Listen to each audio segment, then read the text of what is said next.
Well, Wolf, U.S. officials tell CNN that last year, the FBI used a dossier of allegations of Russian ties to Donald Trump's campaign as part of the justification to get approval to secretly monitor Trump associate Carter Page. Now, those sources say that the FBI Director James Comey has cited the dossier in some of his briefings to members of Congress in recent weeks as one of the sources of information that the Bureau used to bolster its investigation. Now, this includes approval from the secret court that oversees the Foreign Intelligence Surveillance Act, known as FISA, to monitor Page's communications.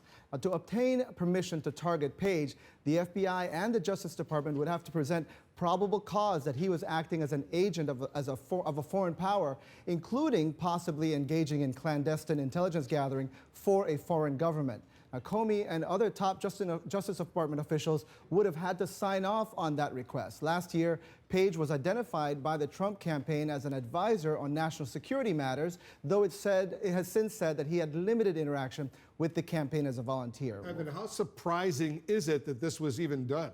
Well, it is surprising because Comey's briefings to lawmakers stands in contrast to the efforts in recent months by the Bureau and U.S. intelligence agencies to try to distance themselves from that dossier.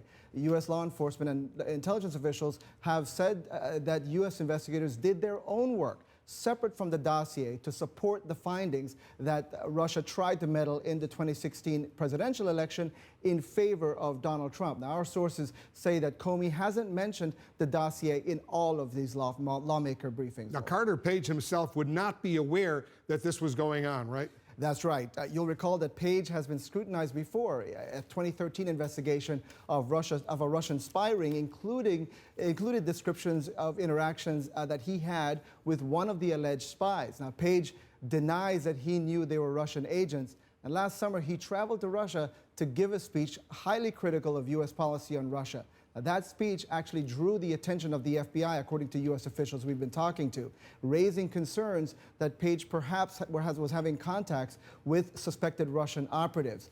Page says that he took the trip independently and that he expressed his own views, and overall he's disputed anything was illegal in his interactions with Russians. Now, he did send us a statement, and in that statement, Page says, quote, "I look forward to the Privacy Act of 1974 lawsuit that I plan to file in response to the civil rights violations by Obama administration appointees last year.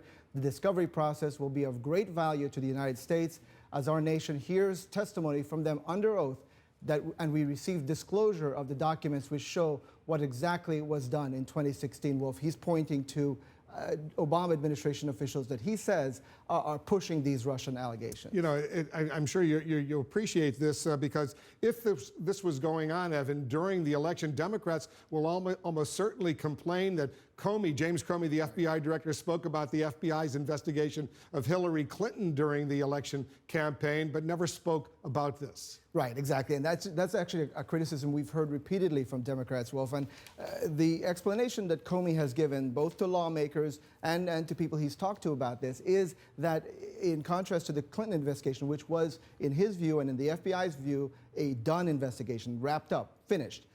The Trump investigation was just getting started last July and certainly was not done by the time the election came around.